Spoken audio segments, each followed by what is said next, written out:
Hey guys, Peter here to do an album review. Today I'm here to tell you about the latest from boss Keloid family, The Smiling Thrush, out June 4th on Ripple Music. This album has 7 tracks, 46 minutes in length, and this is the band's 5th full-length studio album. They are a British prog rock metal band. Now this album is really interesting from a structural perspective because on the individual song basis, the album is very volatile. You have ebbs and flows, peaks and valleys. It continues to morph and change within the songs and then from song to song. But when you look at the overall big picture, the album feels very concise, very cohesive, very linear, smooth transitions from song to song, allowing the album to feel very compact.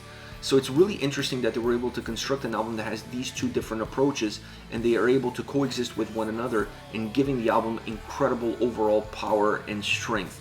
This is one of those records that you press play, you go on a journey. But the next time you press play, you're going to go on a much different journey. It just has that ability to change or give you a sense of change depending on where you are and where you're coming from into the listening experience. Once you get into the soundscape, this album is very rich. It just has a big sound. It just feels like it has this huge wall of sound that just continues to expand and there's no limits to it. It just doesn't end. It just continues to grow, continues to move. And that wall of sound adds to the overall atmosphere of the record, and this allows the album to be just incredibly powerful and still hide some incredible deep darkness within it.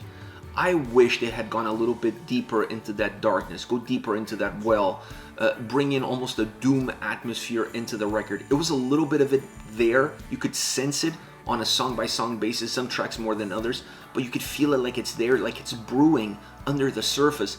It just asked for it to be a little bit more visible, to be a little bit more noticeable.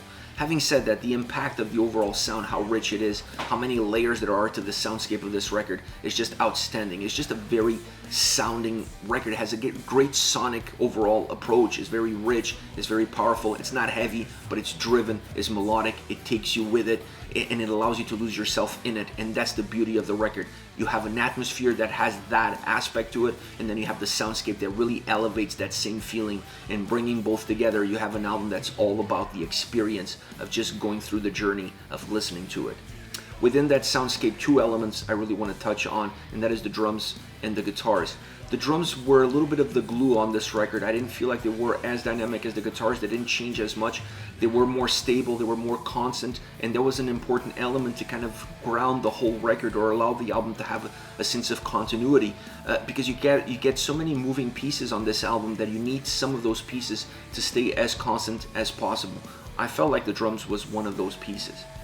On the other side, you have the guitars, and not eclectic necessarily, but very diverse.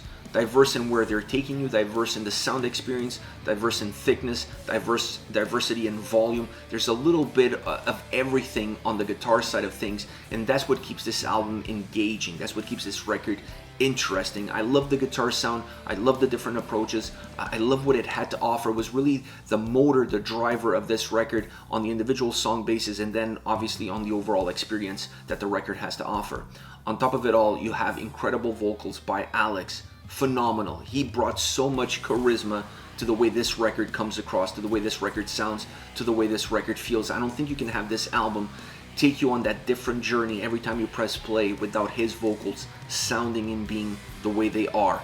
It's just magnificent vocal performance on every single track, giving you a little bit of that inner self, but also a little bit of what's on the outside. The yin and the yang is definitely represented well, not just in the overall sound of the album, not just in what the guitars are doing, but more so perhaps with what Alex is doing with his own voice. Overall, I think prog fans have a diamond, not in the rough, because this is not a diamond in the rough kind of record. This is a really well polished album, so I think prog fans definitely have an album here that they have to digest, that they have to listen to, because it's one of those records that's just going to keep on giving with every single time that you press play. I think this record is phenomenal. It has just so much life in it. It has so much strength. It has so much sound. It's a sonic, powerful sounding album. That's the best way to describe this record. Now, as far as favorite songs are concerned, I want to start off with Hats, the Mandrill, a track that morphs and grows. It gives you glimpses of that darker, doomier side of the band that I wish it was more noticeable throughout the whole album. But in this track, I felt like they let the veil come down a little bit and you were able to see past it.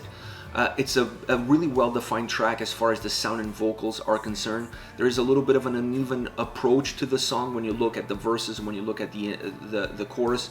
The intensity of the vocals really push the track through. Sometimes you see that burst of energy, that burst of emotion coming through and how the vocals sound and how they come across. And I think that's a very important element to kind of ignite the track, to kind of push this track forward. The chorus is just delicious. I really became attracted to this song because of how the chorus sounds, both vocally and musically.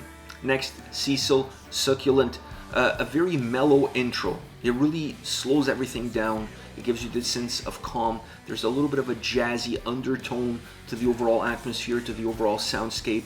It becomes very captivating, and then the track has an outburst. And when that outburst happens, it happens in sound and happens with the vocals. You start to see this movement of emotion, of moving from the inside to the outside.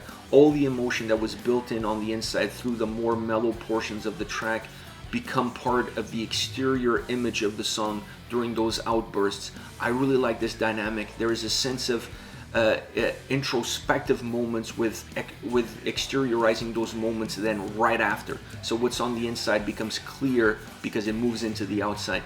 This is happening musically, it's happening vocally. The balance between the two allows it to be a lot stronger. It allows it to be a lot more powerful, to have a lot more intensity.